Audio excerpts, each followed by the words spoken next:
పండగ ఎంజాయ్ రైసాబ్ ప్రభాస్ పండగ రైసాబ్ సంక్రాంతి పండగ చేస్తే వస్తుంది క్యాబో. ఇప్పుడే చూశాను రాజా సాబు. ఇది రాజా సాబు కాదన్నా, ప్రభాస్ సాబ్.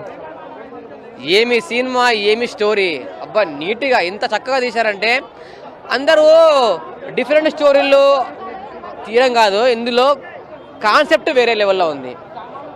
ఆ ఎంచుకున్న స్టోరీ చాలా బాగుంది. అరే ఇందులో దయ్యం ఉందంట, దయ్యం లేదన్న. ఇలా రాజాసాబ్ సినిమాలో దయ్యం లేదు. First of all double action కూడా లేదు. అందులో ఒక డైలాగ్ ఉంటుంది, కూర్చుని ఆ డైలాగ్ కూడా లేదు ఇందులో.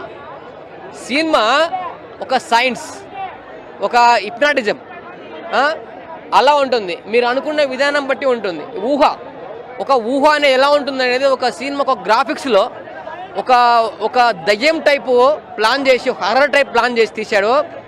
నిజంగా ముందుగా ఈ సినిమా తీసిన మారుతి గారికి హ్యాట్స్ ఆఫ్ సార్. దీనికి మ్యూజిక్ కొట్టిన తమన్ గారు, మారుతి గారు, ఇందులో చేసిన తక్కువ మంది యాక్టర్స్ ఉన్నారు, కానీ ఈ సినిమా మాత్రం ఎక్కడో తీసుకెళ్లారు. తక్కువ బడ్జెట్లో చేసినా కానీ సినిమా ఒక లెవెల్లో ఉంది. సెకండ్ హాఫ్ గ్రాఫిక్స్ మాత్రం అదిరిపోయింది. ఈ సంక్రాంతికి ఇట్టు కొట్టేది మాత్రం రాజాసాబ్ ఖచ్చితంగా కొడుతుంది. ఇట్టు ఫ్యామిలీ మూవీ. ఈ సినిమా చిన్నపిల్లలు చూస్తే మాత్రం చాలా బాగా అర్థం చేసుకుంటారు.